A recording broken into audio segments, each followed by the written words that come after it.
Kakatapos ko lang magpagas nang mapansin namin na may natumba sa may kanto ng Arnaldo at Governor's Drive.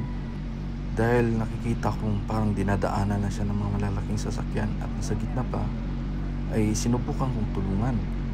Salamat din kay Kuya Enforcer at sa iba pa na tumulong din kay Kuyang Ate, kasi hindi natin alam, baka madagdagan pa yung injury o sira ng motor niya kapag hinahayaan sa gitna.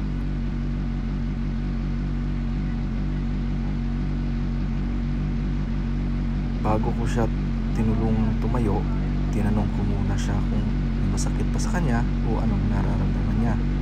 Kasi mahirap na baka madagdagan natin yung injury na natamo niya sa pagkatumba.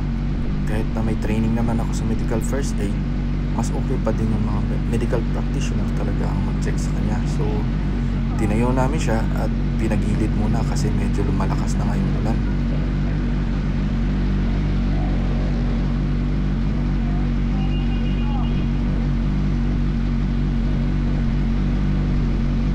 Meron din naman mga tumulong na iba. Iba, tinulak yung motor niya.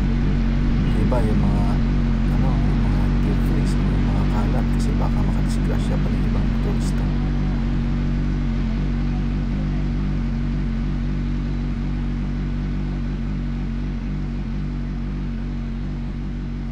Habang akay-akay siya ni Kuya Enforcer, iniisip niya pa rin yung motor niya.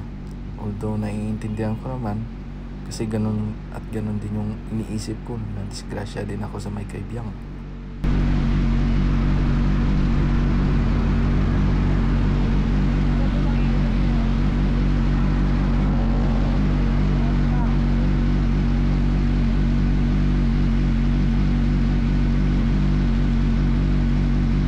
At dito na nga ay napapansin ko na parang lumalakas na yung ulan dito sa kabilang side, kaya ililipat ko muna yung motor ko sa kabilang side para makasilong tayo ng kahit papano.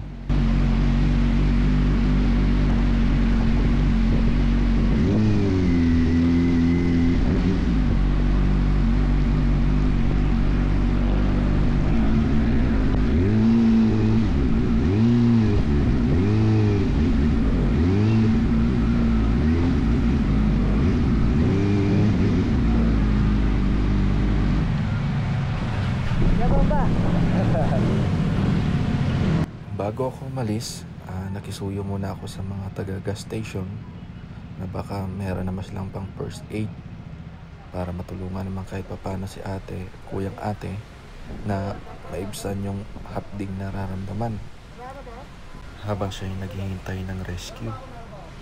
Tinanong ko rin si ate kung ano kailangan niya. Sabi niya, ipapaayos niya yung motor. Kaya naghanap ako ng mga mekaniko na pwedeng kumuha ng motor niya. Nakahanap naman ako. Sa kasamang palad, pagbalik namin, umalis na daw si ate. Pero salamat pa din sa mga mekaniko na willing tumulong kahit medyo malayo-layo na yun ang puntahan nila. Nag-offer naman ako na bayaran yung gas nila, pero sabi nila okay lang daw po sir. Kaya thank you mga kuya. At sa kay ate, sana nakauwi kang ligtas. Ride safe lagi mga idol. Thank you.